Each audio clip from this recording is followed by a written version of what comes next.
Le marché du montage vidéo en 2025 est rempli de reels animés en 3D, des animations complexes et des montages de haute qualité. Mais parmi tout ça, il y a un style qui se démarque. Un style de montage simple, épuré, mais d'une efficacité redoutable. Ce style, c'est celui de By Maximize, qui a explosé sur Instagram en 2024 et qui a lancé cette nouvelle trend de Reels.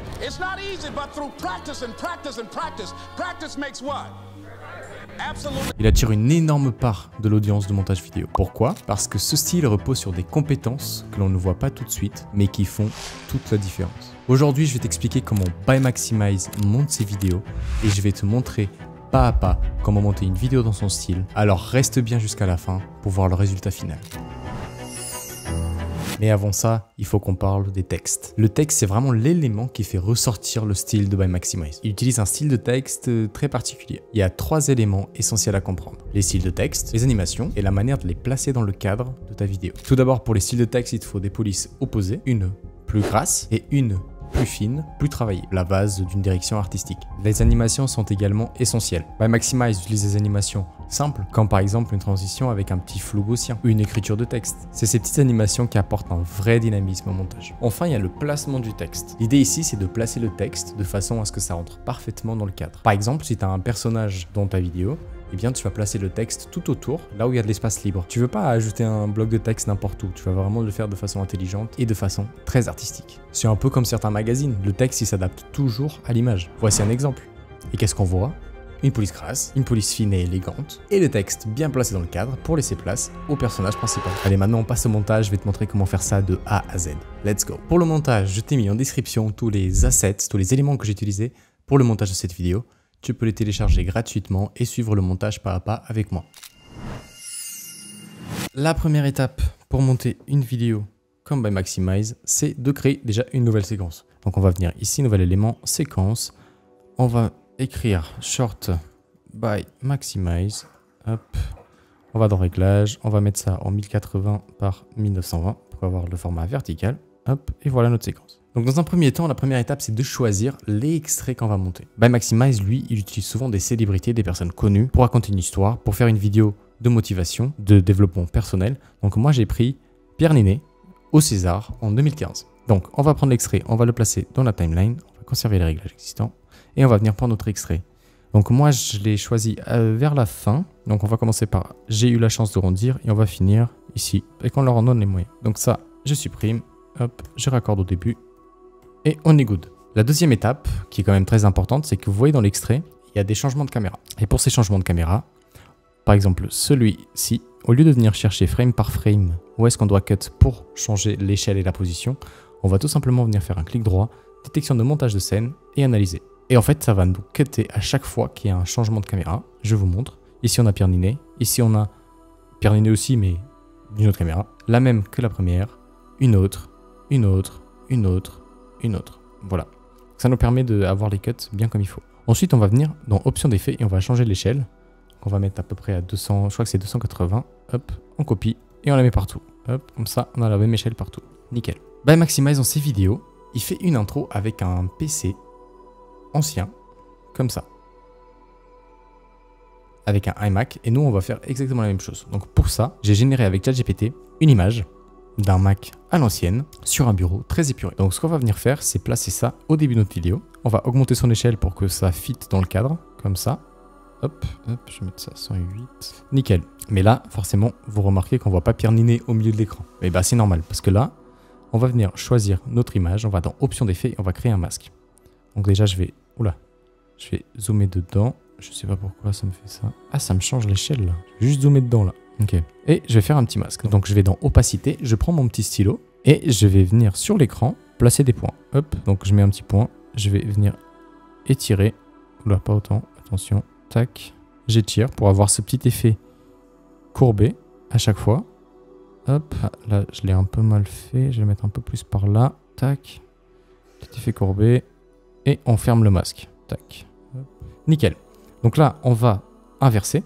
Et comme ça, on a la grosse bouche de Pierre Niney qui est dans notre télé. Donc là, évidemment, on va venir changer l'échelle de notre vidéo pour qu'on l'ait bien dedans. Ok, super. Hop, voilà. Donc là, il faut qu'on regarde jusqu'où est-ce qu'on veut qu'il y ait cette animation avec la télé. Bien sûr, il y a un changement de plan Donc on n'est plus sur la même caméra ici, donc je vais le faire que jusqu'ici. La prochaine étape, ça va être de styliser un petit peu l'environnement. Pour ça, on va venir prendre le petit outil rectangle. On va faire un rectangle tout autour de notre image. On va dans le fond. On met, au lieu de mettre plein, on met dégradé linéaire. Et on va choisir des couleurs. Donc je pense que je vais partir un peu sur un vert. Ouais. Pour respecter un petit peu la DA de Maximize. Je vais mettre un truc un peu au pif. Je mets un petit vert comme ça, un peu clair et de l'autre côté un peu plus foncé. Je fais OK. Et là, je vais forcément adapter à la taille de mon image. Donc je sélectionne l'outil sélection. Et là, une fois qu'on a la forme sélectionnée, on a cette ligne-là et on peut l'étirer pour changer la position du dégradé. Donc je vais mettre un point dans chaque diagonale. Peut-être le plus foncé là-haut, remarque. Ouais, donc je vais mettre le plus clair en bas. Hop, et le plus foncé là-haut. Tac, comme ça. Ensuite, on va venir baisser l'opacité. Donc on baisse l'opacité. Parce qu'en fait, on veut donner un petit look, mais pas énormément. Hop. Alors, il faut que je mette mon petit espace en vertical. Ça sera plus simple pour vous de regarder. Voilà. Yes, comme ça, c'est beaucoup mieux. Je pense que je vais encore baisser un petit peu l'opacité. En fait, vraiment, je vais donner un tout petit look vert. Voilà, nickel.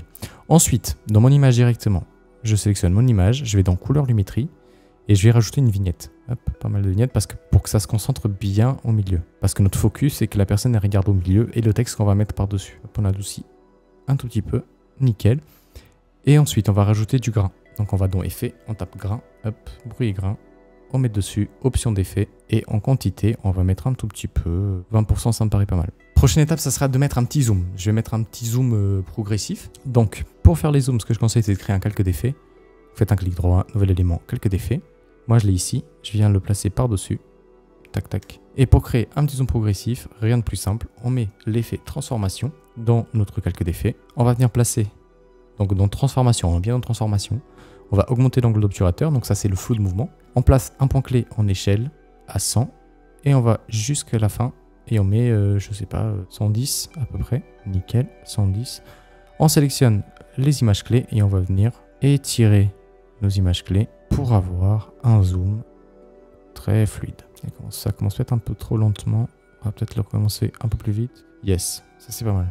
Voilà, super. Donc là, on a fini donc notre intro. Il manquera bien sûr les sous-titres, hein, c'est ce qu'on verra après. Et là, ce qu'on va faire, c'est qu'on va placer des extraits. Moi, personnellement, j'ai choisi des extraits de films de Pierre Ninet que vous retrouvez justement dans la description dans mon drive. Et je vais sélectionner les moments et je vais les placer sur ma timeline. Donc, je vous conseille de faire pareil de votre côté. Je reviens. Ok, donc j'ai placé mes extraits dans ma timeline. Donc je suis allé piocher des extraits de films justement de Pierre Ninet et j'ai essayé de trouver les meilleurs moments qui accordaient à peu près avec ce qu'il disait. Donc ça donne ça pour le moment. J'ai eu la chance de grandir avec cette bienveillance et elle m'a permis de rêver, d'avoir des rêves depuis que je suis petit et ce soir d'être devant vous.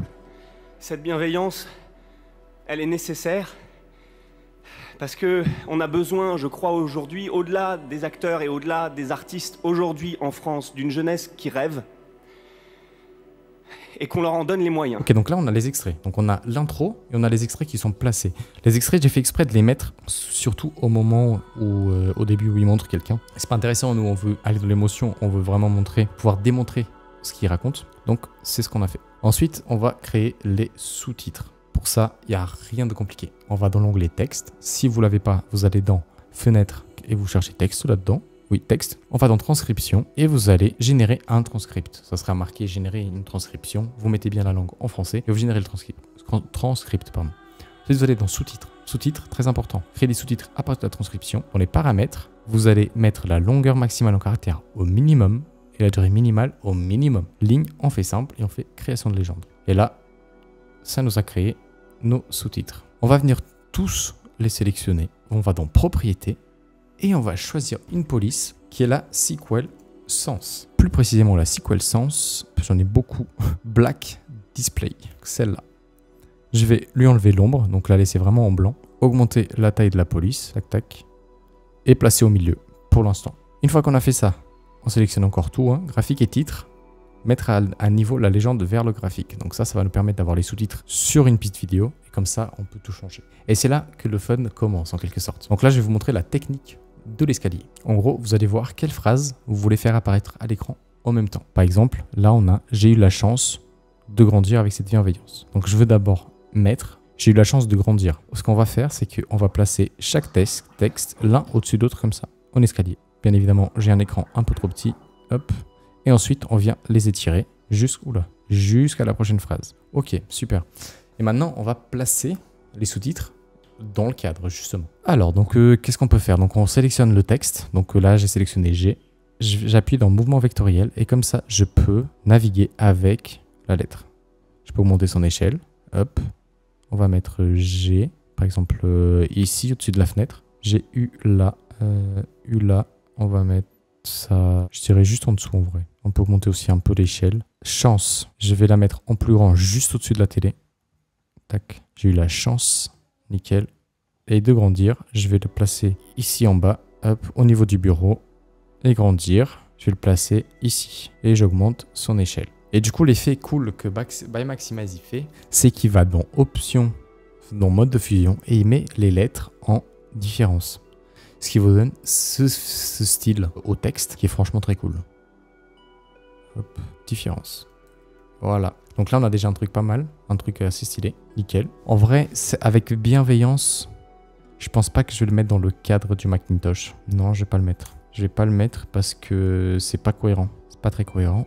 Hop, donc on va mettre c'était 280. Et je veux justement séparer cette bienveillance. Donc je vais recréer une troisième piste. En appuyant sur Alt ou Option, vous pouvez dupliquer la piste. Je vais dans texte. Donc là, je vais mettre 7. Et là, je vais mettre bienveillance seulement. Hop. Super. Et là, on va faire pareil. On va venir le placer sur l'écran.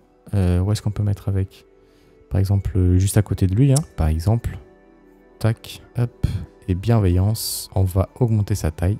La taille de la police. On n'a pas trop de marge. Et on va mettre ça peut-être en dessous de lui. Quoique non. Ça, je vais mettre au milieu de l'écran. Et avec 7. Hop. Ça sera seulement au début. Avec bienveillance. Et bienveillance, je vais mettre à partir d'ici. Et bienveillance, justement, je vais changer sa police. Donc je vais mettre Arletta, ça s'appelle. Hop, j'ai augmenté sa taille comme je peux. Et je vais mettre le mode de fusion pareil en différence. Tac, donc ça donne ça. J'ai eu la chance de grandir avec cette bienveillance. Nickel, ok. Je suis assez content avec cette intro. Mais là, on peut quand même faire quelques petits ajustements avec le texte. Ça veut dire que là, on va animer un petit peu le texte. Pour ça, je vais vous montrer, on va créer un preset ensemble. Preset, c'est très simple. Donc là, vous allez dans votre lettre. Ok. Vous allez chercher l'effet flou gaussien. Vous glissez dessus. On va dans Options d'effet. Donc justement dans flou gaussien avec 20 de flou. Et un peu plus loin, on remet à 0. Vous voyez? Ensuite, on va sélectionner les points clés. On va mettre ça en progressif. Et on va enregistrer en tant que preset. Donc pour ça, vous avez juste à faire flou gaussien, enregistrer préconfiguration. Vous mettez votre nom, vous tapez OK et après vous pouvez le trouver dans vos effets. Donc une fois qu'on a créé le preset, ce qu'on va venir faire, donc c'est aller dans nos effets, choisir le preset qu'on vient de créer. Donc pour moi c'est Flou by Maximize 2 et on va l'appliquer sur tous nos textes. Clic droit, libellé, sélectionner un groupe de liblés, effet, Flou by Maximize, boum. Voilà, ça nous fait ce petit effet sur le texte. Je crois que je l'ai même rajouté sans faire exprès à la vidéo. Ensuite, tout ce que vous avez à faire, c'est pour chaque scène, placer, comme je vous ai montré avec l'effet escalier, les textes. Vous faites ça pour toutes vos phrases que vous voulez mettre à l'écran, etc. Ensuite, une fois que vous avez fait ça, vous avez la musique à mettre. Donc, pour cet extrait qui est un peu motivation, un peu dramatique, vous allez mettre une musique triste. Ok. Donc là, par exemple, j'ai mis une musique triste. Et après, un peu de sound design, donc un petit riser au début. Et après, au niveau du sound design, j'ai pas fait énormément de choses. Donc pour chaque extrait, j'ai essayé de trouver un son d'ambiance qui va avec l'endroit où ils sont. Par exemple, ici, j'ai mis des bruits de nature. Ici, il y a de l'eau qui tombe, donc j'ai mis un bruit de cascade. Ici, j'ai mis des bruits un peu de rue. La même chose ici, avec un autre riser cinématique pour finir sur la dernière phrase. Et donc, à la fin, ça nous donne ça. J'ai eu la chance de grandir avec cette bienveillance et elle m'a permis de rêver, d'avoir des rêves depuis que je suis petit et ce soir d'être devant vous. Cette bienveillance, elle est nécessaire parce que on a besoin, je crois aujourd'hui, des artistes aujourd'hui en France, d'une jeunesse qui rêve et qu'on leur en donne les moyens. Si vous avez des questions ou des idées de style de montage à me donner, n'hésitez pas à le mettre en commentaire. Abonnez-vous et vous en avez pensé quoi de ce montage ?